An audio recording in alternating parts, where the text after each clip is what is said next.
오늘은 구원받은 사람의 세 번째 증거에 대해서 말씀을 증거하겠습니다.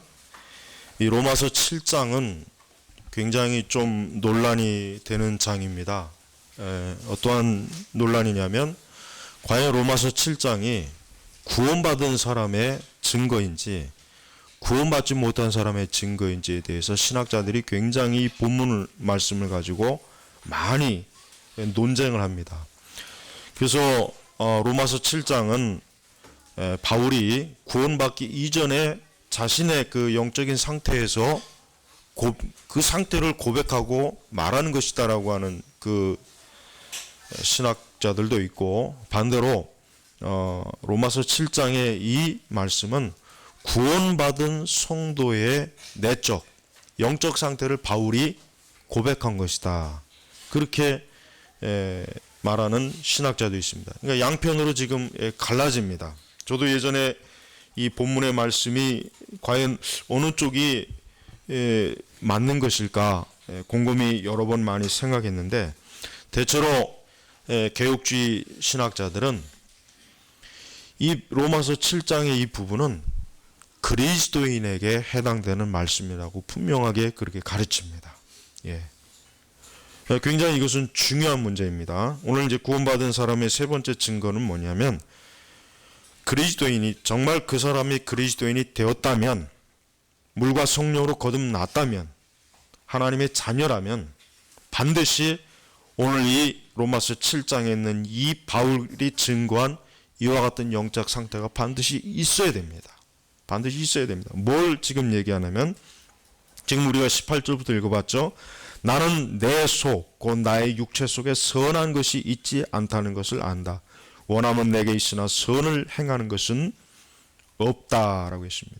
그러니까 바울이 지금 뭘 얘기하는 거냐면, 자기 자신이 악하다고 하는 것을 아주 확실하게 지금 증거하고 있는 거예요. 그러니까 바울은 지금 내 속, 곧 나의 육체 속에 선한 것이 있지 않다는 거예요. 지금 여기서 말하는 것은 지금 육체, 그러니까 몸이 선하지 않다는 그 얘기가 아니라 자기의 내적 영혼의 상태가, 즉 자기의 그 심령의 상태가 사실은 뭐예요? 악으로 깊이 물들어 있다고 하는 것을 지금 얘기하는 것입니다. 여러분, 구원받은 사람은 절대로 죄를 가볍게 여기지 않습니다.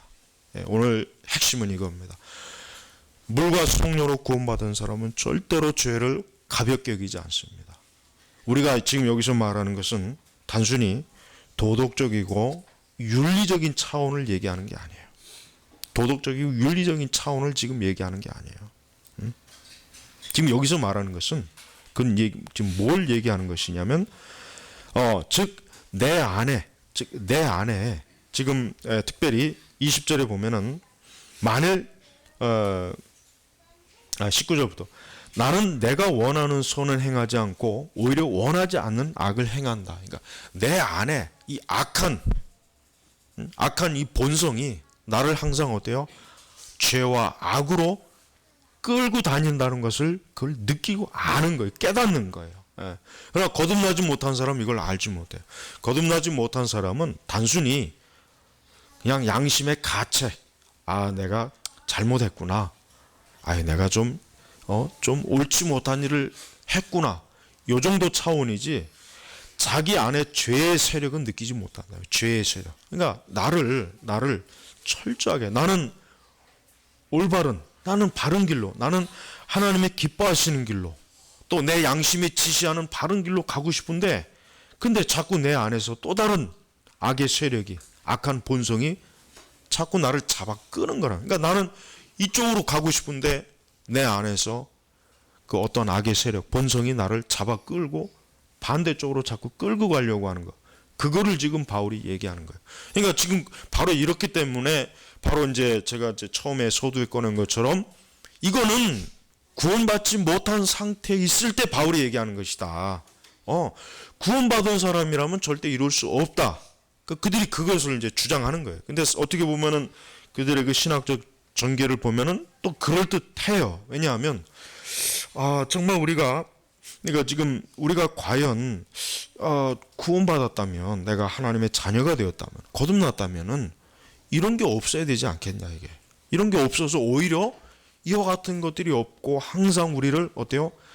하나님이 기뻐하시는 거룩한 의로운 방향으로 내가 갈 수 있도록 그렇게 되어야 되지 않겠냐. 이게 거듭난 사람의 마음의 상태가 되지 심령의 바른 상태인지 아는가. 예, 그들은 그걸 주장한단 말이에요. 간단하게 얘기하면. 근데 22절에 보면 이런 말이 있습니다. 내가 속사람은 하나님의 법을 즐거워하나. 바로 이 본문이 사실 결정적인 거예요. 그러니까 바로 이 본문이 뭐냐면 이 로마서 7장에 말하는 이 말씀이 구원받은 사람의 증거라고 하는 것이에요. 이런 22절 말씀. 내가 속사람으로는 하나님의 법을 즐거워하나. 거듭나지 못한 사람은 절대로 속사람의 하나님의 법을 즐거워하지 않아요. 이 하나님의 법은 뭐냐면 말씀의 성경이에요. 하나님의 진리예요. 하나님의 영광이에요. 거듭나지 못한 사람이 속사람으로 하나님의 법을 즐거워하겠습니까? 즐거워하겠냐 이거예요. 즐거워할 수가 없어요. 즐거워할 수 없단 말이에요. 거듭나지 못한 사람도 그러니까 자기 안에 어떤 죄를 졌을 때 아유 내가 이런 죄를 졌구나. 내가 도적질을 했구나. 내가 참 이거 사람으로서 할 짓을 이게 하지 말아야 되는데 이런 짓을 저질렀구나. 이런 정도는 깨달아요. 이런 정도는 깨닫는다. 그러나 속 사람으로 하나님의 법을 즐거워하지는 않아요. 바로 요 차예요. 구원받은 사람은 내가 거듭났는지 거듭나지 않았는지에 대해서 알려면은 내가 과연 하나님의 말씀, 법을 즐거워하는가, 기뻐하는가, 아니면은 전혀 하나님의 말씀을 기뻐하지 않는가. 요걸 보면 아는 것이에요. 요거.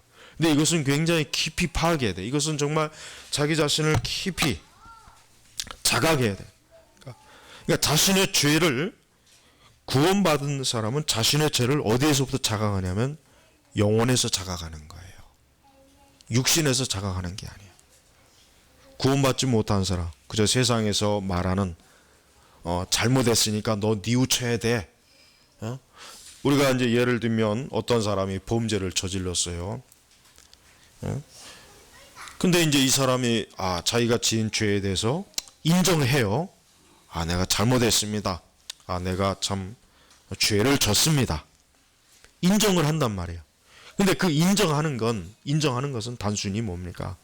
인간의 양심의 작용일 뿐이지 자기의 영혼 깊이 그 죄가 어때요? 하나님의 법을 어겼다는 생각은 못하는 거예요. 그러니까 우리 그리스도인들이 죄를 지을 때는 어디에서부터 그 죄가 깨달아야 돼? 자각이 돼야 되냐면 영혼에서 자각이 되는 거예요. 영혼에서. 그래서 내가 하나님 앞에 죄를 지었구나 라고 그렇게 깨닫는 것입니다. 그래서 우리가 성경에서 어디서 이제 대표적으로 알 수 있냐면은 우리가 이제 시편 51편을 여러분 한번 펴보시기 바랍니다. 51편에 펴보시면은 거기에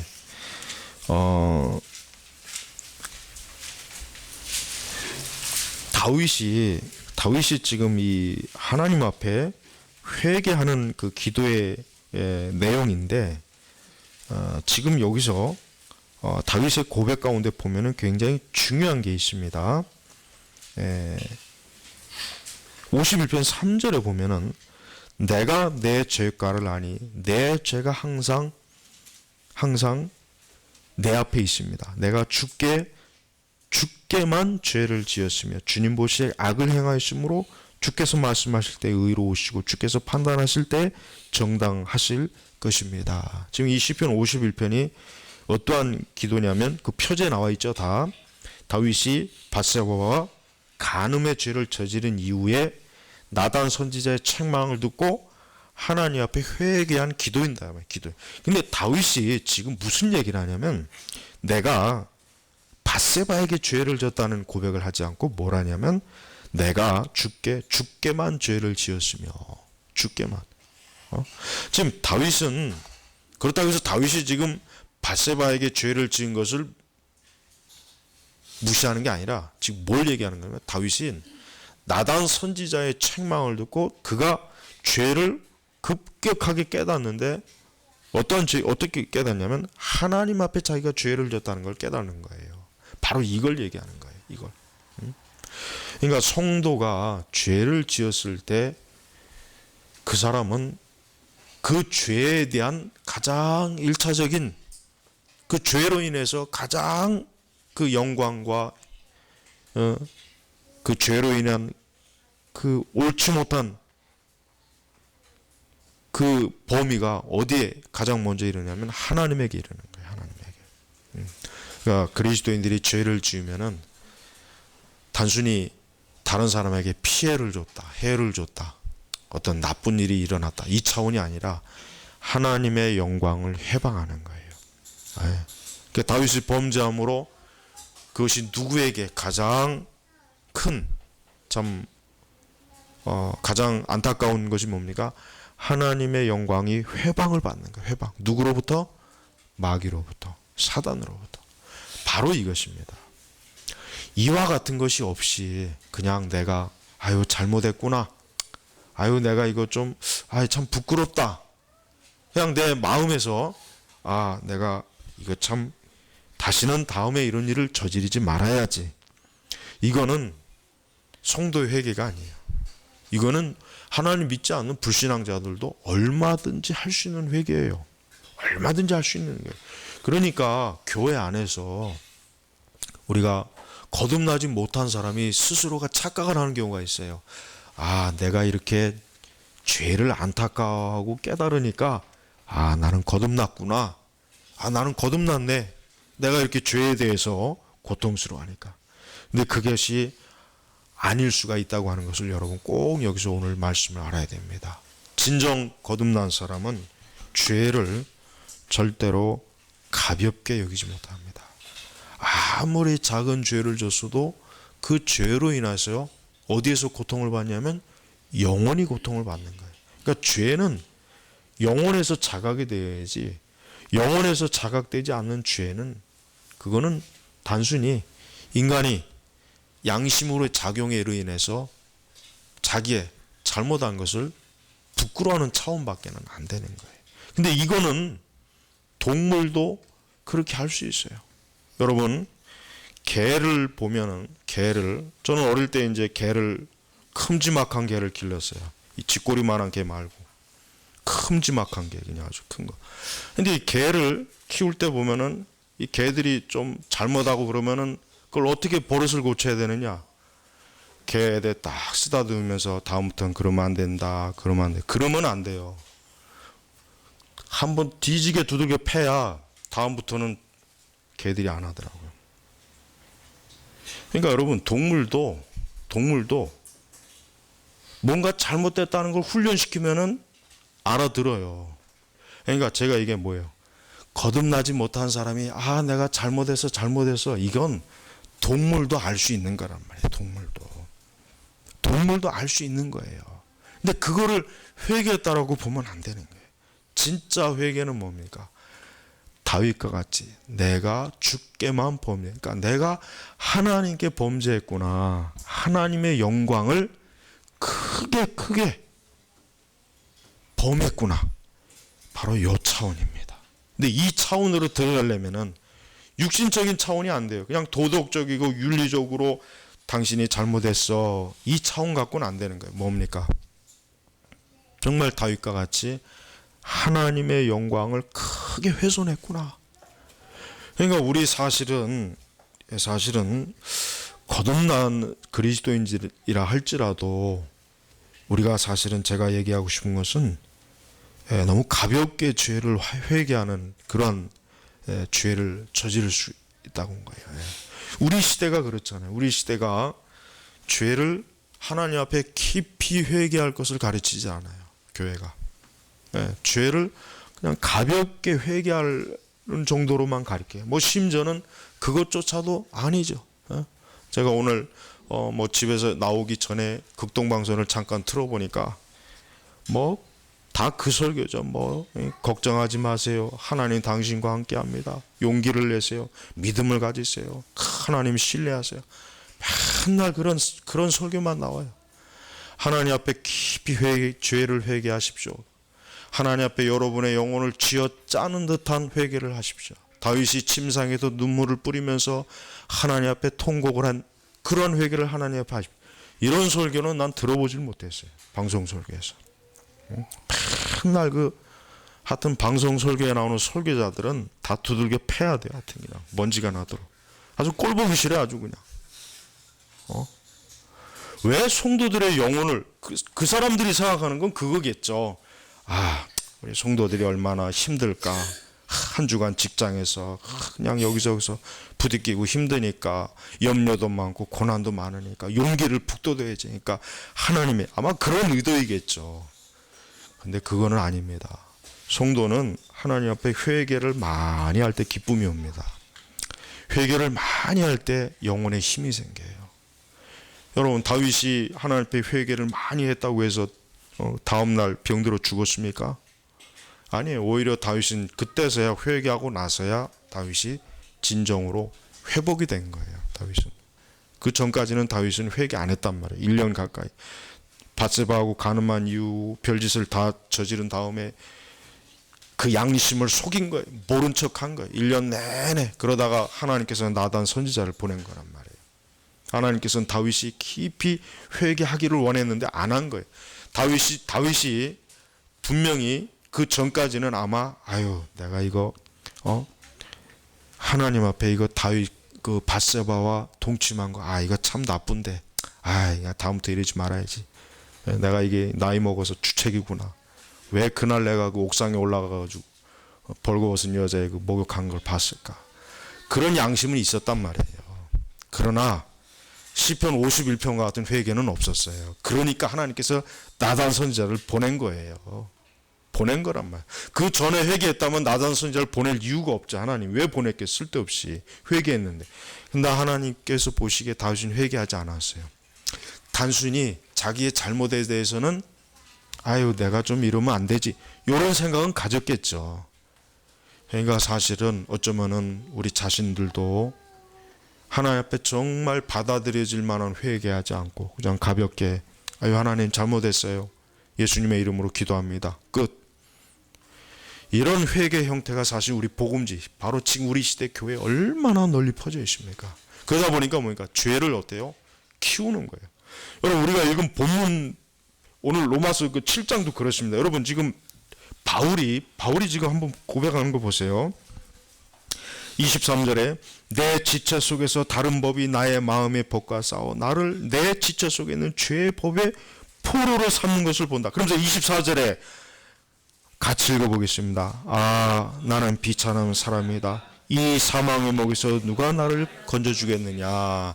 이거는 바울이 회개하는 탄식이지 거듭나지 못한 사람이 탄식하는 게 아니에요. 그러니까 바로 요 본문을 가지고 자꾸 바로 이게 거듭나지 못한 사람의 상태, 바울 자신이 거듭나지 못할 때 그 고백이다. 봐라, 어떻게 거듭난 사람이 사망에 누가 나를 건져주겠느냐. 나는 비참한 사람이다. 아니다 이거. 근데 그게 아니에요. 바울이 깊이 하나님 앞에 자신의 죄를 느끼고 알고 깨닫고 회개하는 기도란 말이에요. 회개하는 탄식이란 말이에요. 그러니까 우리 그리스도인이라면은, 참된 그리스도인이라면은 이러한 정말 정말 나는 비참한 사람이구나. 나는 정말 어찌할 수 없는 사람이구나. 내 속에서 이렇게 악에 대한 그 본성이 강하구나, 비참하구나. 이것을 정말 영혼 속에서 깨닫는 사람이 거듭난 사람이에요. 이것이 없는 사람은 거듭난 사람이 절대로 아닙니다. 절대로 아닙니다. 그러면서 바울이 뭐래? 25절.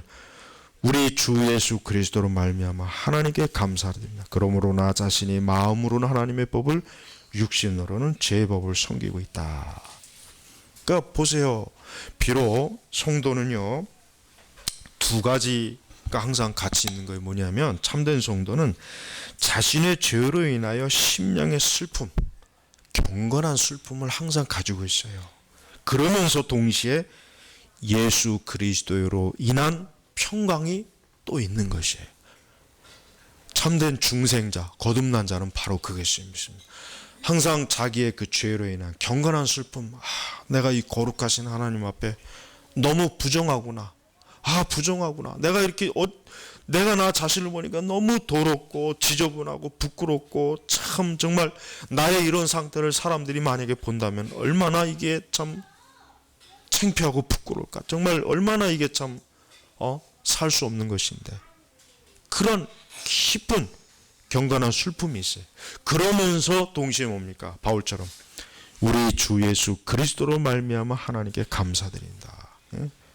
그러므로 나 자신의 마음으로 하나님의 법을, 육신으로는 제 법을 섬기고 있다. 근데 여기서 육신으로 제 법을 섬기고 있다는 게 이게 그렇다고 해서 바울이 이중적인 사람이라는 뜻은 아니에요. 내가 마음으로 하나님의 법을 믿고 있는데 육신으로는 막 죄를, 그 얘기가 아닙니다. 그 얘기가 아니라 뭡니까? 그 마음으로는 그리스도로 인한 죄 용서받고 구원받은 하나님의 자녀로서 분명히 자기가 자각을 하고 믿음은 있네. 그러나 여전히 내가 지금 이 육신 안에 갇혀 있는 동안에는 이 죄의 세력이 나를 끝까지 사로잡고 있다고 하는 것을 말하는 거예요. 그러니까 참된 성도의 가장 갈급한 게 뭡니까? 어서 빨리 이 죄악된 육신을 벗어서 하나님 앞에 정말 온전한 영화되는 걸 원하는 거예요. 영화되는. 내 이 육신의 죄의 무거운 짐을 벗어버리는 것을 사모하는 거예요. 여러분이 그것을 알고 싶다면 철로역정을 보고, 철로역정의 그 그리스도인이, 크리스찬이 가면 갈수록 결국 뭐예요? 육신의 무거운 짐을 벗어버리는 그 기쁨을 누리잖아요. 그 마지막 요단강을 건너갈 땐 그냥 영광스러운 영화의 상태로 들어가니까 얼마나 가볍게 심령의 가벼움을 누리지 않습니까? 바로 그겁니다. 여러분 제발 성령께서 하시는 가장 귀한 일이 뭐겠습니까? 방언하는 겁니까? 제발 여러분, 방언은 정말 그거는 잘못된 거예요. 나는 우리 오늘 권사님 오셨지만은 나는 순복음 교인들을 보면은 진짜 정말 신천지보다 더 이상하게 보여요. 방언하는 거, 또 어떤 은사를 추구하는 거. 그러니까 이 순복음 교인들 때문에 우리나라 교회가 오늘 이렇게 폭삭 주저앉았어요. 이 순복음 교인들 때문에, 이 순복음 교회 때문에. 왜? 성령의 진정한 성령의 역사는 죄를 깨닫고 바울과 같이 자기의 속사람, 자기가 정말 하나님 앞에 온전치 못한 죄인이고 악인이고 이렇기 때문에 내가 하나님 앞에 그리스도가 아니면 소망이 없구나. 그리스도로 인하여 거룩함을 추구하는 게 이게 신앙생활이란 말이에요. 근데 순복음은 뭐예요? 방언하고 또 두 번째 제2의 성령의 세례를 받아야 된다. 어떤 은사를 받아야 된다. 이게 결국은 시간이 가다 보니까 어떻게 형태로 변합니까? 이게 결국은요, 신자들이 하나님 앞에 거룩함을 추구하는 것이 아니라 하나님 앞에 은사 추구하는 신앙으로 변질이 된 거예요. 이러다 보니까 결국 뭐예요? 어떤 능력, 하나님의 능력, 어떤 역사, 이거를 사모하는데, 이 사모하는 게 뭐예요? 거룩을 사모하기 때문에 하는 것이 아니라, 정말 하나님의 영광을 사모하는 것이 아니라 어떤 은사와 능력으로 어때요? 자기가 하나님의 복을 받고 하나님 앞에 문제를 해결하고, 목회자들은 교회 성장을 추구하고, 어떤 은사를 통해서 막 어떤 그 가시적인 역사를, 이러니까 이게 결국은 또 뭐로 빠지냐면 실용주의로 빠지는 거예요. 실용주의. 그러니까 무엇이든지 효과만 나면 다 성령의 능력으로 다 치부하는 것입니다. 여러분 제발 성령께서 하시는 가장 귀한 일이 뭐겠습니까? 병 고치는 겁니까? 방언이겠습니까? 무슨 예언이나 투시 은사입니까? 성령께서 하시는 일은 뭐예요? 죄를 깨닫게 하는 거예요. 어제 질문 올라왔더라고요. 성령 해방죄가 뭡니까? 하는 질문이 올라왔더라고요. 성령 해방죄가 뭡니까? 예수님 안 믿는 게 성령 해방죄예요. 근데 그거를 이상하게 막 풀이하는 신학자들도 있고 목회자들도 많은데, 사함받지 못한 죄가 성령 해방죄죠. 그러면 인간이 사함받지 못한 게 뭐예요? 예수님 안 믿는 거예요. 그거지 다른 게 있겠습니까? 예수님 안 믿는 죄보다 더 큰 죄가 있나요? 그보다 더 큰 죄는 없어요. 예수님 안 믿으니까 결국 지옥 가는 거잖아요. 그게 성령 해방죄. 그러면 성령 해방죄는 뭐겠어요? 성령께서 죄를 깨닫게 하시고 그리스도를 바라보게 하시는데 그걸 거부하는 거예요. 복음을 거부하는 거예요. 하나님께서 주시는 구원의 은혜를 거부하는 거란 말이에요. 그게 성령 해방죄. 다른 게 아닙니다. 예수님께서 육신으로 계실 때 결국 뭐 하셨습니까? 구원의 생명의 복음을 전했잖아요. 근데 유대인들이 예수님 배척하잖아요. 싫어하잖아요. 그게 성령 해방죄예요. 다른 게 성령 해방죄가 아니란 말이에요. 근데 성령 해방죄를 이상하게 막 예전에도 보니까 막 풀이하는 사람들 많던데 그거 다 잘못된 겁니다. 성령 해방죄는 다른 게 아닙니다. 복음 거절하는 거예요. 가장 쉽게 얘기하면 예수님 거절하는 거예요. 왜 예수님 거절하겠습니까? 자기의 죄를 깨닫지 못하니까 예수님 거절하겠죠. 당연히. 성령께서 하시는 가장 중요한 일은 다른 게 아닙니다. 죄를 깨닫게 하는 거예요. 너가 죄인이구나. 아, 내가 죄인이구나. 절대로 거듭나지 못한 사람은 로마서 7장의 고백 절대로 못합니다. 여러분 한번 시험해 보세요. 정말 시험해. 구원받지 못한 여러분의 친구나 직장 동료나 이웃이나 가족에게 물어보세요. 이만큼 죄를 깨닫고 있는지 아닌지 한번 확인해 보시란 말이에요. 확인해 봐. 구원받지 못한 절대로 바울과 같이 나는 비참한 사람이다. 이 사마움에 의해서 누가 나를 건져주겠느냐. 절대 이런 고백 못합니다. 이런 고백할 것 같으면 진짜 얼마나 좋겠어요. 오직 예수 그리스도를 믿는 사람만, 하나님의 사람만, 성령님으로 인하여 죄를 그 영혼 속에서 자각한 사람만이 이와 같은 고백을 하는 것이에요. 여러분, 하나님께 진짜 복을 많이 받고 싶습니까? 예, 복에 대해서 한번 설교하죠. 그러면 정말 하나님께 복을 많이 받고 싶습니까? 죄 회개하면 복 많이 받습니다. 자기의 죄를 회개를 많이 하는 사람이 정말 복을 많이 받습니다. 우리와 하나님 사이에 가로막는 게 뭐예요? 죄잖아요. 설령 거듭난 성도라도 하나님 앞에 죄를 가볍게 여기고 심각하게 여기지 않고 회개를 대충 하고 그런 사람은 하나님께 진짜 복을 받기가 어려워요. 네. 하나님 앞에 우리 자신의 죄를 정말 깊이 회개하면서 아까 우리 바울의 그 시편 51편처럼 정말 이 정도로 우리가 회개했을까? 우리가 다윗만큼 솔직한 얘기로 우리가 다윗보다 솔직히 더 죄를 많이 지면 적게 짓겠습니까? 그렇다면은 우리가 다윗만큼 과연 내가 이렇게 회개했을까? 한번 시편 51편을 한번 나중에 집에 가서라도 잠잠히 한번 읽어보시면서 내가 정말 이 정도로 하나님 앞에 죄를 회개해 본 적이 있을까? 이렇게 내가 하나님 앞에 죄를 회개한 적이 있을까? 그냥 단순히 예수님은 우리의 죄를 용서해 주신대, 담당하셨대. 예수님 믿으면 죄가 사해진대. 이렇게 그냥 이런 그저 사형리식의 아주 그냥 그 짧은 말도 안 되는 그 가짜 복음들. 그냥 영접 기도만 하면은 이제 당신은 구원받았습니다 해가지고 도장 하나 꽉 찍어주고 합격. 이런 차원의 그 기독교는 신앙은 다윗의 회개를 이룰 수가 없단 말이에요. 다윗의 회개를. 그러니까 여러분, 오늘날 교회가 가장 많이 설교해야 되고 가르쳐야 되는 것은 다윗의 회개 같은 회개를 우리 그리스도인들이 할 때, 그때 비로소 교회가 참된 영적 부흥이 오고 성도들은 참된 영적 각성으로 인해서 진정한 하나님의 복을 받는 것이에요. 그렇지 못하면은 절대로 하나님의 진정한 복을 얻기는 정말 어려운 것입니다. 단순히 아까 제가 방송 설교 들은 것처럼 그냥 설교자가 열을 내면서 하나님을 믿고 열심히 하나님과 함께하고 하나님이 여러분을 도와주십니다. 여러분 혼자가 아닙니다. 힘을 내세요. 그냥 온갖 거짓말을 다 하고 있는데 그런 설교 듣고 어떻게 회개가 나오겠습니까? 더 뻔뻔스러워지지. 네.